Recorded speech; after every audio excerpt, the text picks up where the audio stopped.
Chris Carter here on the Locked On Steelers podcast. I'm your host. We got Alan Saunders here on today. We are going to get you ready. It's Christmas Eve, but we got to get you ready for Steelers Chiefs. We also got to do our grades finally from Steelers Ravens. A lot to break down in a big episode here of the Locked On Steelers podcast. Let's get into it.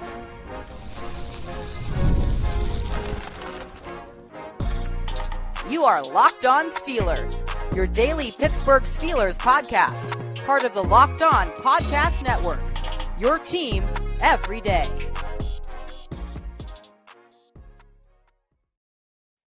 Hello, welcome to the Locked On Steelers podcast. I'm your host, Chris Carter, bringing you your daily dose of all things in the Pittsburgh Steelers. As always, you can find the show in your favorite podcasting apps and on YouTube. Like this video if you enjoyed. Subscribe to this YouTube channel to get all of your daily Monday through Friday episodes, as well as our bonus content. We thank you for making us your first listen every day because we're your team every day. And today's episode is brought to you by Prize Picks. Go to prizepicks.com/LockedOnNFL. Use code all lowercase LockedOnNFL to win $50 instantly when you play just $5. That's Prize Picks. Run your game. We're joined by the man himself, Alan Saunders. He's back on the show. Alan, we got to cut right to it. I read that intro so fast for a reason because we have a lot of stuff to get to. One thing in particular, we're going to discuss offense and defense. We're going to get to grades. That'll come last, though, because we have a lot to get to, here, Alan. One thing, though, that I think across the board, there's a lot of bounce back talk about this week. They've lost 2 in a row. The Steelers, of course, a lot of Steelers fans are naturally feeling like it's just like the 3-game skid last year where they fell into a pit. Now, I think this is very different because they've lost to 2 really good teams on the road, whereas they lost to 2 really bad teams at home last year before they lost to the Colts, and they were unsure of their playoff fate. This time around, they do know their playoff fate, but one thing I think that when I asked Mike Tomlin on Sunday, the days have me all tripped up this week. When I asked Mike Tomlin on Sunday about Russell Wilson and how he's handled things and bounced it back, he kind of like brushed it off like, hey, Russ is Russ. He knows how to handle these situations. We trust him to handle that. How have you seen that across the board from Russell Wilson to Cam Heyward, from the leaders of this team and handling like, hey, we got to put this bad stuff behind us and fast? I mean, here's the thing. Like, if you panic, you will lose. If you allow the past results to impact the future preparation, you will lose. If you start to worry about the way you feel about things as opposed to the reality, you will lose. You can also not do any of that stuff and still lose when the 14-1 Super Bowl champs come to town. Like, I think we should give the Steelers a lot of credit. I'm not seeing any of those things. But also, like, if you're like, those things don't guarantee a win either. And so I think it's one of those things where it's like, I don't want to give them too much credit yet because that's not the only thing that goes into beating a team like the Kansas City Chiefs. I agree. Now, it's funny. You said like all those different scenarios. You sound like Doctor Strange and Avengers being like, I saw 5 billion possibilities, but there's only one where the Steelers will win. I don't think it's that bad, but I do hear you. Like, there's so many things that when you're in a loser, you have to know what to do to get out of it. And I do think the Steelers have the guys to know how to get out of it. And I think Russell Wilson is one of them. And I've said it, I think that he was the biggest detriment in the loss to the game. I talked about, hey, like you look at a lot of the things, even with the defense, not stopping the run enough and not stopping the pass enough. If he doesn't have those 2 crucial turnovers, one in the red zone, one after Minkah Fitzpatrick's interception, maybe the Steelers are in that game. And so, I've talked about that, but I also think that he's also a big part of the key to turning things around, and they need a mature veteran who's been in these spots before, who's had bad games and bounced back from them quickly to do it. Here was Russell Wilson when he was talking to us about that adversity the Steelers are facing on Monday in the Steelers locker room. Russ, you've been in the league a long time. You've seen pretty much everything. When you get to this point in the season where things matter even more and you hit a rough patch, what do you kind of lean on your experience and what do you try to impart upon the rest of the team there? Yeah, I think the exciting part is we're right where we want to be in the sense that, we got a chance to come home in front of our own fans and play in front of the best fans in the world. And I think that opportunity to play, on Christmas Day, play, the defending world champs and who they are and what they've done, it's a great opportunity for us. And it really is a testament to who we can be. I think that ability to respond in the right way. Every great team I've been on, there's been ups and downs. There's been a lot more ups throughout the season. We've had a lot of ups this year. There's always a speed bump in the way, and without that adversity, without those challenges, you don't grow. I think part of the harvest of it all, is it's got to be a little rain in the midst of it all. And so I think that we're going through it in a good way. I believe that we have a great opportunity to respond in a great way. And so we're excited about it. We're excited about the opportunity to play just the game that we love. The joy of that is one of the best things too. And we're excited about the opportunity. So again, I think that Russell Wilson, for one thing, if you want to play a drinking game on Christmas, watch any Russell Wilson press conference and drink every time he says something about how great the Steelers fans are. He says it every time. You will probably pass out before you finish. But when you listen to that, and I look at the Steelers right now, it's why I tell people not to panic. Like you're pointing out, like the Steelers, like we've talked about the Steelers' problems in this game. There were 2 uncharacteristic turnovers for Russell Wilson in this last game. He has to be able to trust his skills to know, hey, made some mistakes in those moments. Let's just get back to doing what we're supposed to do. The defense, they missed tackles. They missed their run fits in that game. They have made tackles and been in their run fits a lot this year. And something I think people often compound failures upon each other and start to add things that aren't there. They played the Eagles' run offense very well the week before. So it's not like that unit has back-to-back bad weeks of stopping the run. They know how to do things. They know how to cover the pass. They know how to rush the passer. They know how to make these things happen. I think that the thing is they have to settle down and get back to those basics. And we'll get to some things Cam Heyward said, but Alan, what do you see from this team that can help them mitigate or manage that challenge better than what they did last year, where it took them almost a month to get through those problems? I don't even think it's comparable to last year. Like you said in the open, like it's different teams. It's not the same. Like it's just not. Like the Steelers lost to 2 better teams the last 2 weeks. Like that's like, I don't think it's even comparable. And I don't think the solutions will be nearly as drastic as they were last year when they ended up going to their 3rd-string quarterback before they found a spark on offense. They fired their offensive coordinator. They made all kinds of major – like, this team is not, like, losing back-to-back games to 2-win teams in that kind of trouble. Like, it's just not. Philly might be the best team in the league. The Ravens really talented. They beat a lot of good teams. Those losses happen. I mean, if you want to look at like the Steelers season, probably a lot more concerning were the losses to the Browns, the Cowboys, and the Colts than what happened the last 2 weeks. Like those are not bad losses. That this week will not be a bad loss either if it's a loss. Like it just won't. And so the Steelers didn't put them together on the schedule. It doesn't matter how they line up when you get to the end.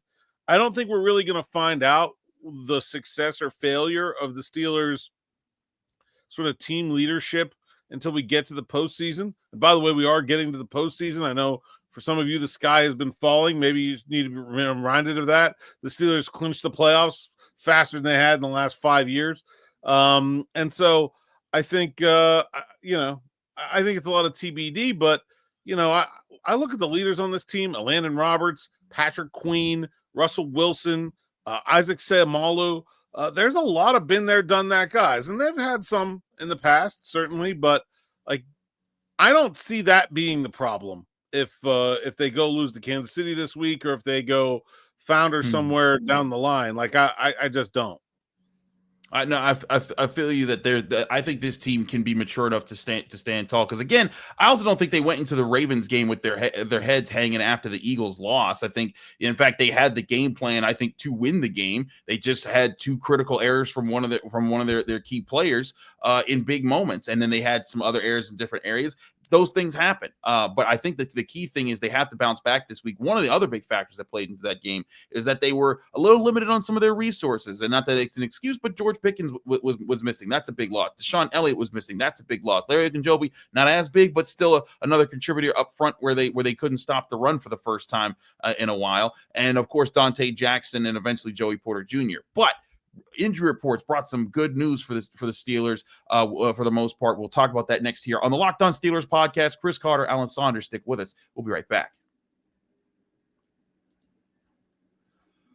But first, I want to remind you that this show is brought to you by FanDuel Sportsbook, the number one sportsbook in America. The NFL playoffs are here, but it's not too late to get on the regular season action with FanDuel, America's number one sportsbook, because right now, new customers can finish the season strong with $250 in bonus bets if your first bet of $5 or more wins. FanDuel has so many ways for you to pick up a W, but I love betting on which players score a touchdown and how many points each team will score. It's thrilling. The Steelers started off this week and maintain as 2.5-point home underdog for the Chiefs this week for their big Christmas Day matchup. Their Steelers money line is set at plus 130. The Chiefs money line minus 154. The over-under has moved up just a point to 44.5 points. Where will you put your money? Be sure to do so on FanDuel Sportsbook, the number one sportsbook in America. You can start the season off with a big return on FanDuel today. If you go to FanDuel.com and join, FanDuel.com gives you a chance at $250 in bonus bets if you hit on your first bet of $5 or more. Be sure to check out FanDuel and make every moment more with FanDuel, an official sportsbook partner of the NFL.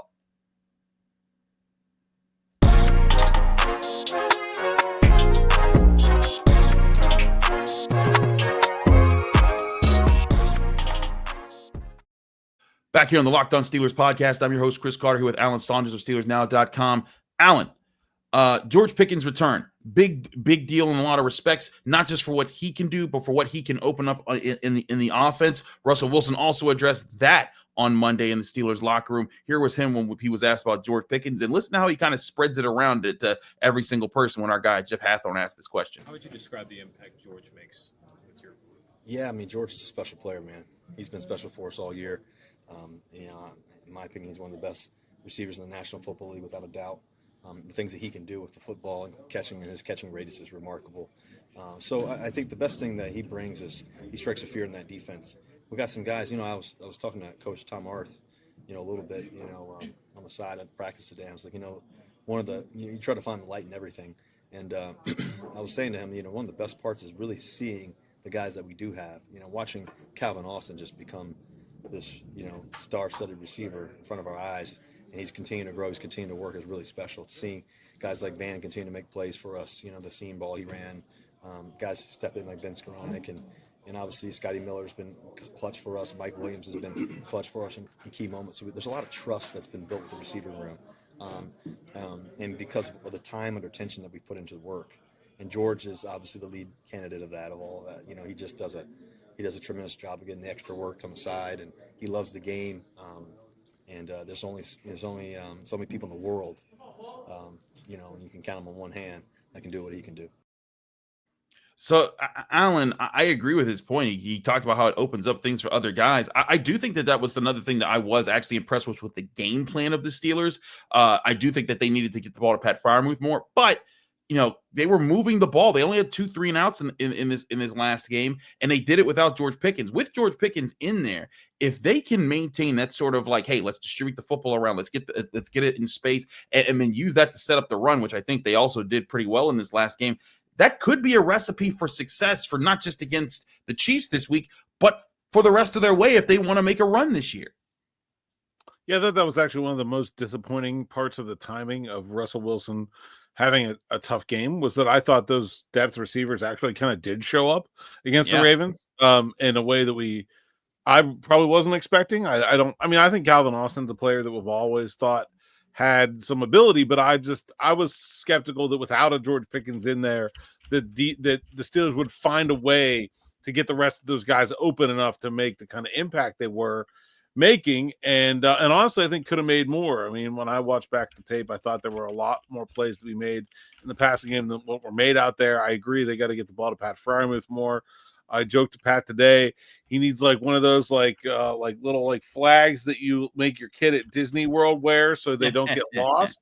So when he's coming over the middle, there's just because he's open, man. He's open.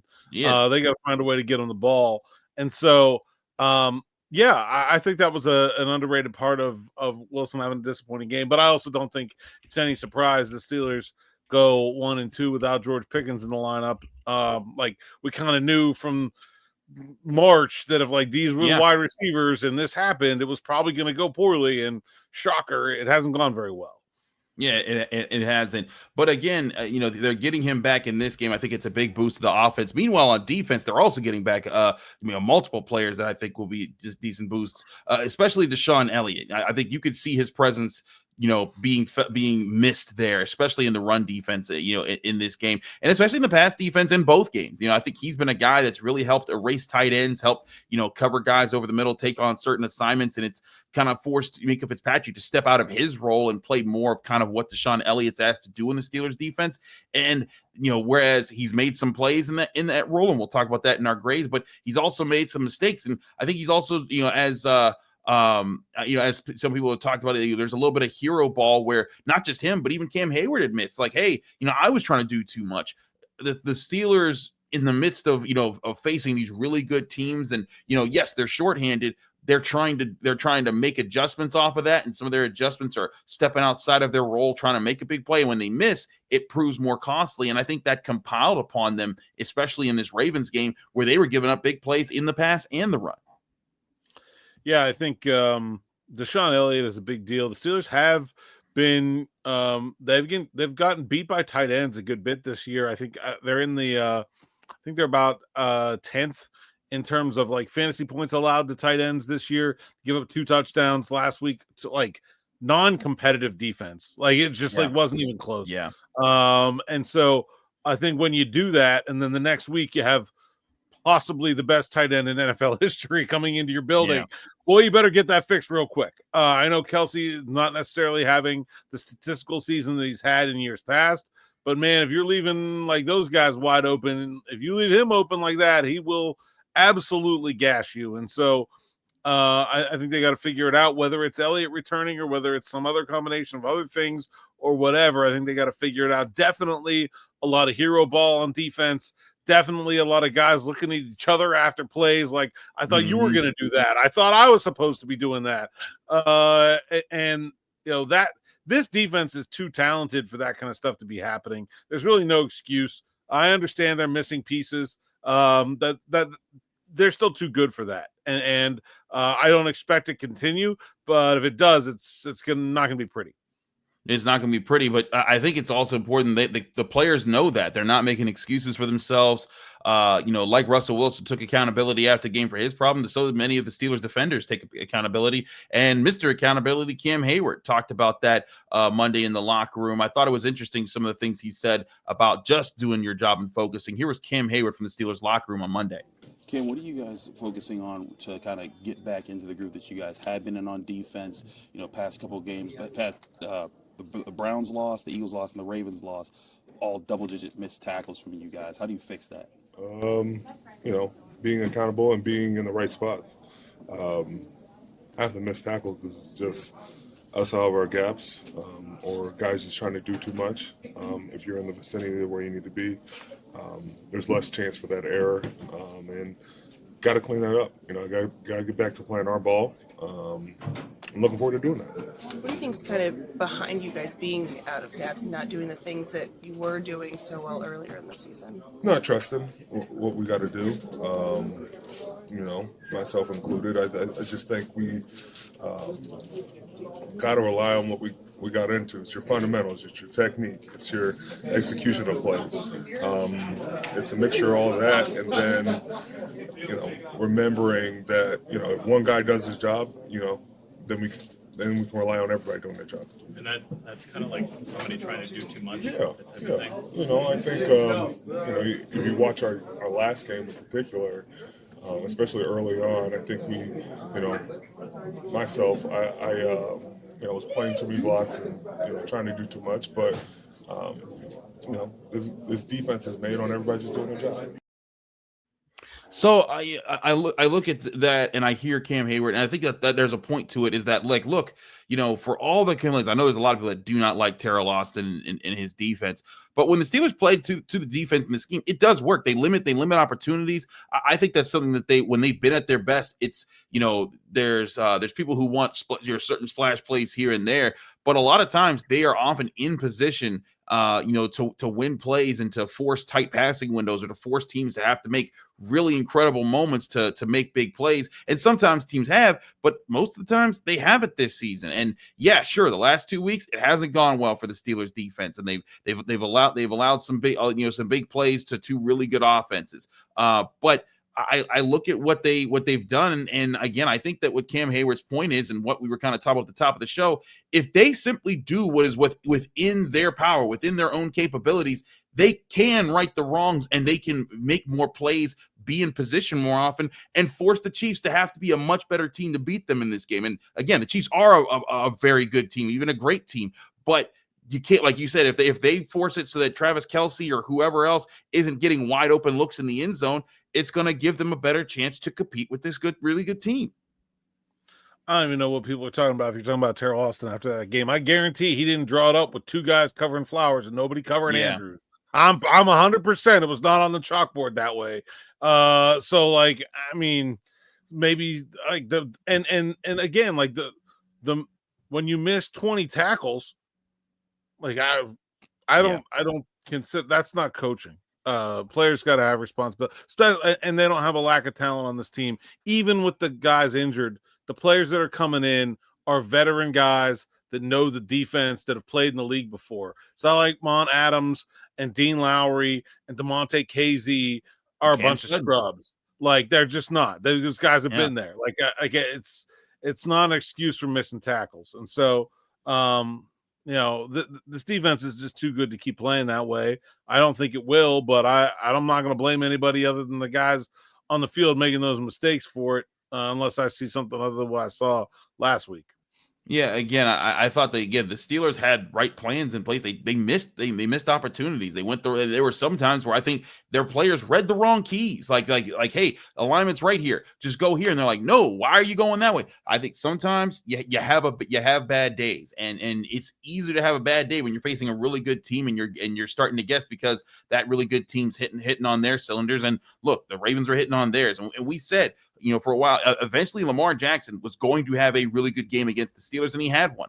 Derrick Henry, eventually he was going to have a really good game against the Steelers, and he had one. In fact, it's the most rushing yards, I think, allowed by the Steelers in the rivalry against the Ravens in the history of the rivalry. So, I look at that and I think, man, like this is still a Steelers team that they can get back to doing what they're supposed to do.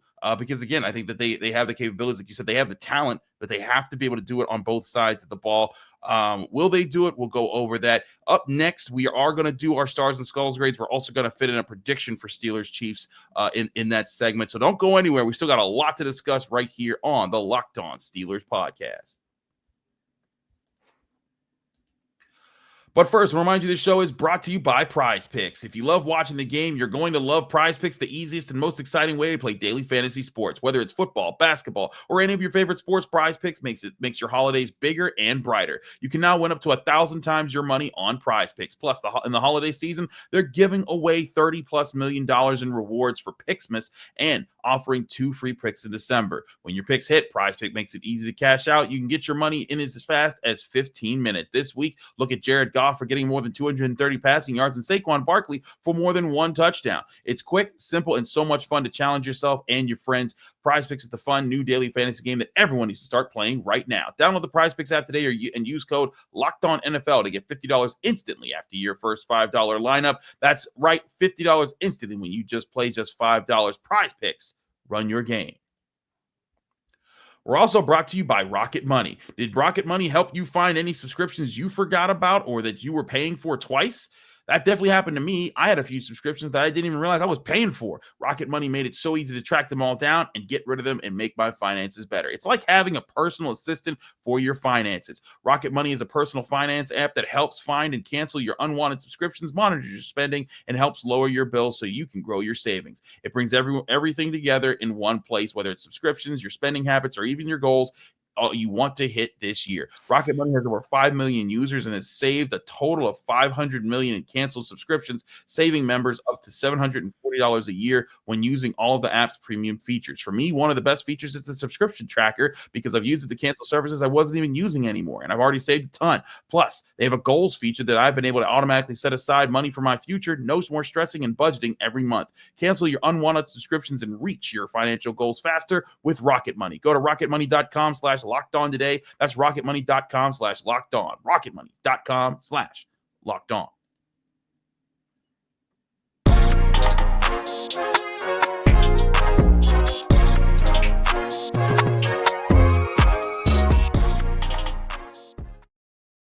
We are back here on the Locked On Steelers podcast. Chris Carter, Alan Saunders. Alan, let's get to the grade segment here. As always, we got our stars and skulls, 1 to 3 stars for good to great, 1 to 3 skulls from bad to all-time terrible. As always, on the losses, we'll start with the good note and work our way to the bad. On the stars side, I have 2 2-star players, all on defense. Alex Highsmith, Minkah Fitzpatrick. Alex Highsmith had 5 pressures, had a sack, strip fumble. I thought he was probably one of the better Steelers defenders up front in this game. Minkah Fitzpatrick, not only did he have his interception, I thought he had a really important tackle out in space where they tried to set him up on a screen block. He also had a big breakup on Zay Flowers over the middle when Lamar Jackson threw a ridiculous pass across his body that could have gone for a big play.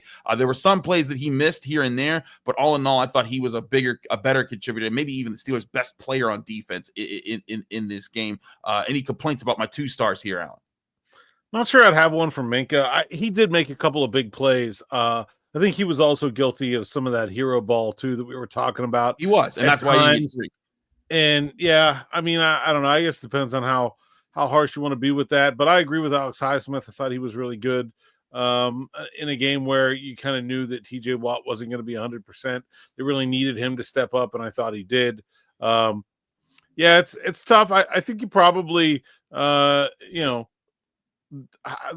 were not a lot of standout performances that didn't have any negative attached to them. So I'll go with this. I could maybe add, I think Calvin Austin was pretty good in this game.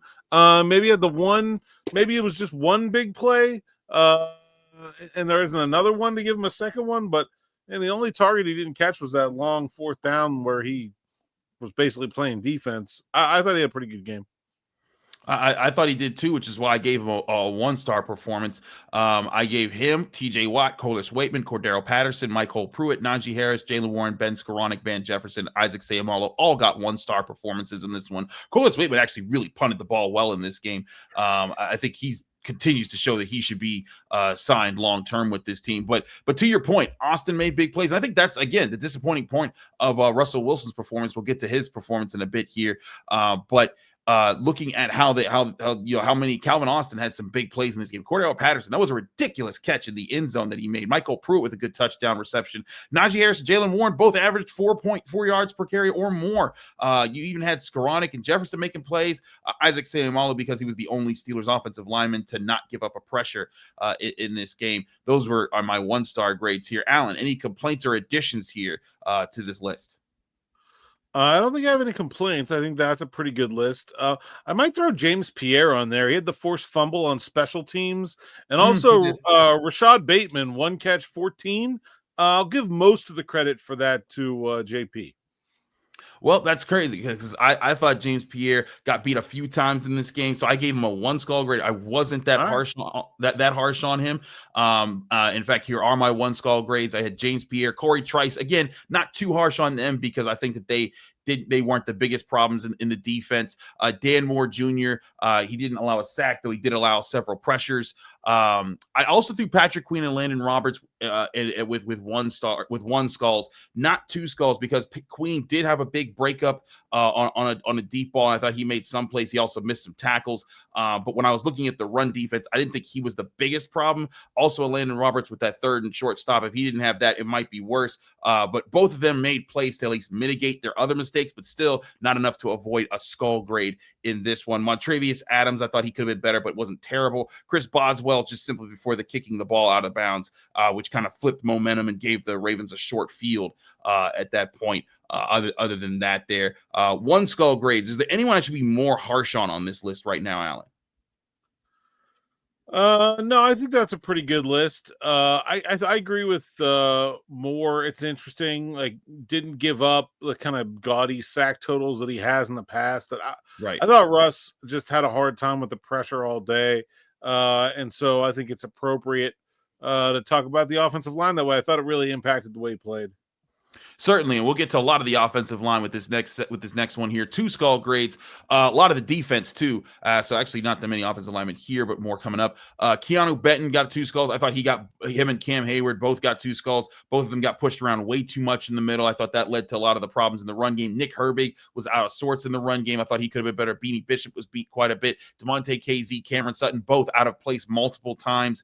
They were part of the communication problems, and Broderick Jones allowing 2 sacks in this game. I thought he helped in the run game, which saved him from a 3 skull grade. But all in all, I thought all of these guys had pretty rough outings and didn't do much to kind of bite back against those rough outings.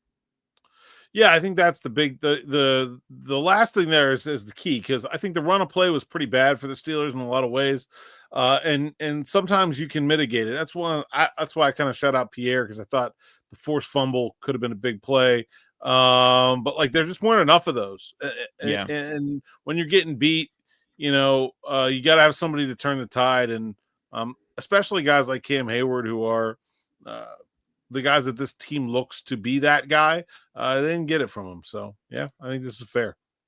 Moving right along to our 3 skull grades. We haven't had too many 3 skull grades, but we had 3 this week, and it's the most we've had all in one game. My three scholars here: Russell Wilson, Mason McCormick, Dean Lowry. Dean Lowry, feel like this might be a little bit harsh on my part when I keep going back and forth, but he was another part of the play. He was getting beat a lot, and he was on the field, I think, more snaps than normal in this game. And when he was out there, he was kind of a really big liability in the run game, and he really didn't do. He was, at least Keanu Benton and Cam Heyward had some run stops in that game. Dean Lowry did not. Mason McCormick, because he was pretty bad in run blocking, and he was pretty bad in pass blocking. At least Broderick Jones, Dan Moore, I think they had solid shoutings. Also a neutral grade on Zach Frazier, for those wondering. He gave up some pressures. He could have been better against the run, but he wasn't terrible. So I kind of like balanced that as an even grade there. But Russell Wilson, of course, the big one here. I know some people out there, and listen, I've said, like, look, the Steelers did move the ball. They did have a plan. They avoided 3 and outs. But for the reason for the 3 skulls here, Alan, he had the fumble in the red zone was just a really bad time turnover that really cost the end. The pick 6 ultimately sealed the game as a loss for the Steelers. But when I added back in, when I looked back at the tape and I saw how often, like you said, Pat Freiermuth being wide open, even on that 4th and 6 when he went deep to Calvin Austin, he had Pat Freiermuth underneath at the sticks, and I think that was a pass. It wasn't like, it wasn't wide open, but he was NFL open, and if he gets the ball to him, he gets the first down. That drive stays alive, and again, they're in that game. They were down 7 points at that point, and I think that's where. If he makes some of the plays that I think that he's supposed to make as the leader, as the veteran quarterback who's supposed to handle those weighty moments better, the Steelers are in a much better position in this game, and he just didn't do that enough, and he had just 2 major critical errors. So when I add those all up, that gets me a 3 skull grade. But again, 2 touchdowns. I know there's some people like, well, you should get a bus ticket. The 2 touchdown passes, you don't get bus ticketed for that kind of performance. 3 skulls though, absolutely. No, I think you're totally fair with Wilson. Maybe a touch harsh on Dean Lowry, just because I don't have the expectations for him that I have for guys like Cam Heyward and Keanu Benton. And maybe it was a little worse, but he's supposed to be. Mason McCormick, I thought, really looked like a rookie for the first time. It's funny, I thought Frazier had that game against Cleveland in the snow. I thought this was McCormick's. Madubuike is a really good player, and he doesn't necessarily have the same kind of season this year that he had last year, but I thought he really made his presence felt. And I thought there were a couple run plays where McCormick just didn't get them going when they really needed him to, and it didn't seem like it should have been too much to ask. And I thought in general they moved the ball okay when they had it, but the missed opportunities with Russ. That's what, like, I'm 100% on board with this grade with Russell Wilson. It's exactly what I would be saying. The 2 big plays, but also the run of play was just below the line. It was looking at the line of scrimmage too much. He was running around a little bit too much, missing open guys. Like, this is the first time I saw shades of like Denver Russ in Pittsburgh, and I didn't like it. I totally agree with that grade. Well, with that being said, Denver Russ, it depends on which Denver Russ you get, because last year he split with the Chiefs.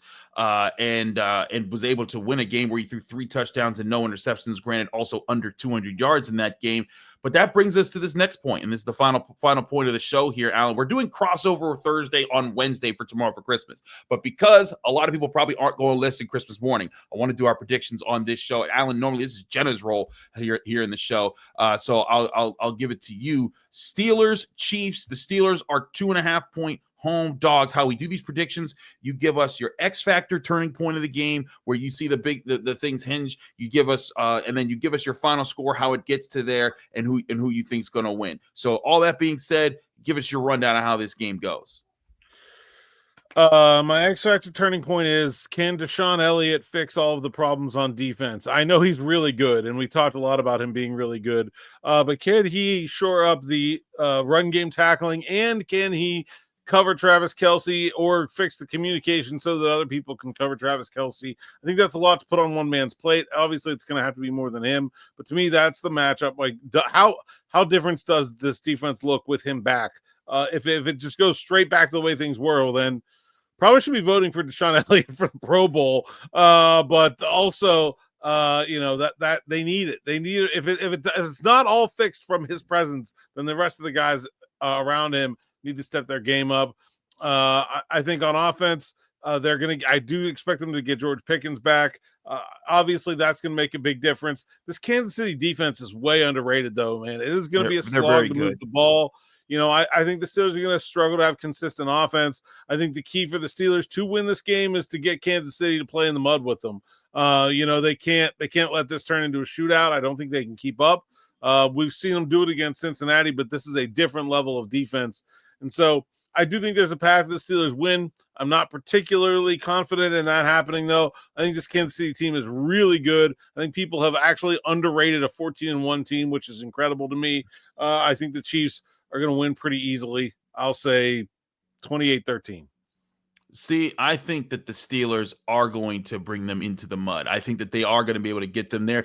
And I think part of it's because I do think this defense is going to be a little bit more detailed. I think they are going to be a bit more charged up. My key thing in this game will be, how do they protect the quarterback? How do they do this? Now, Chris Jones isn't practicing and looking like he's probably not going to play in this game. And that is a big factor in the favor of the Steelers. But George Karlaftis is also a bad man. And Spagnuolo, the defensive coordinator, is a bad man. And they will be sending heat. And this Steelers offensive line that struggled last week and struggled the week before, they need to be on their P's and Q's. They need to be prepared to pick up blitzes and to keep Russell Wilson from being under pressure in this game. And I think a big part of this game is going to be determined by which quarterback handles that pressure better and which offensive line handles that pressure better. Now, granted, the Chiefs offensive line, they're going to be missing a starting tackle. They might be missing another one, and that allow TJ Watt and Alex Highsmith to get crazy in this one. But they also have Creed Humphrey. They also have some really good veterans on that group that can balance things, and they have Patrick Mahomes to balance it. And see, here's my thing, Alan. When the Steelers want to drag teams into the mud, like, for example, when you look at the Ravens, the win, drug them into the mud, win. The loss, didn't drag them into the mud, you lost. And there's certain teams that I think if they drag them into the mud, that's where you want them to be. The problem is the Chiefs like the mud too. That if you look at the way that they have played this year, they have not been the Chiefs of old where it's, they can just drop 40 on you all year long. They've scored 30 points or more twice this year. Like, that's crazy to think about with this Chiefs team. You look at the way they've scored: 27 points against the Texans, 21 against the Browns, 19 against the Chargers, 19 against the Raiders. Those are all wins, by the way. So, they're able to play that way. 16-14 against the Broncos. And yes, they had 30 against the Panthers, 30 against the Buccaneers. But this is a team that has found ways to win the way the Steelers have found ways to win. And when you can do both a little bit better, and you have a better quarterback, and you have things going your way, I think that they're going to be able to find ways to just win. Give me the Chiefs winning 23-20. I think they just edged the Steelers out. But to your point, this is a very good Chiefs team, maybe even a great Chiefs team. The Steelers, I think, can put up a fight with them in this one, but ultimately, I think they just fall short. 8 pounds of shell in a 5-pound bag. That's what we got today. Absolutely. We've done it. We actually did that in the show today. We gave you locker room interviews. We gave you grades and predictions all here on the Locked On Steelers podcast. Chris Carter, Alan Saunders. Alan, thanks so much for joining us here. Let people know they can find you, follow you, get more of your work. At @Saunders_PGH on all the social media platforms. SteelersNow.com is where you can find my written work, and my podcast, Steelers Afternoon Drive, can be found on the Steelers Now YouTube page or anywhere you find podcasts. Absolutely. He's Alan Saunders. Thank you, Alan, for joining us here on the Locked On Steelers podcast. As always, Merry Christmas Eve to you, sir, and a Merry Christmas Eve to you all for tuning into the Locked On Steelers podcast. Thank you so much for supporting us all year long. As always, you can find this show on your favorite podcasting apps and on YouTube. Like this video if you enjoy it. Subscribe to this channel to get all of your Monday through Friday episodes as well as our bonus content. We thank you for making us your first listen every day. Now, I want to point this out there because I know there's some people that really enjoy this show, and it gets them up in the morning and lets them do their morning walk. There will be a Christmas Day show early in the morning. Granted, this is an early afternoon game, so it won't have much shelf life, but we did do a crossover Wednesday episode that will air midnight going into Christmas. So if you're putting out presents for your kids, do be sure to listen to that. Then it'll help you get through that. Or if you're waiting up for Santa to arrive, do that as well. But we will have Christmas there, and we will have post-game shows here on the Locked On Steelers podcast. Again, thanks for tuning in, everyone. We'll see you tomorrow here for Crossover Wednesday here on the Locked On Steelers podcast.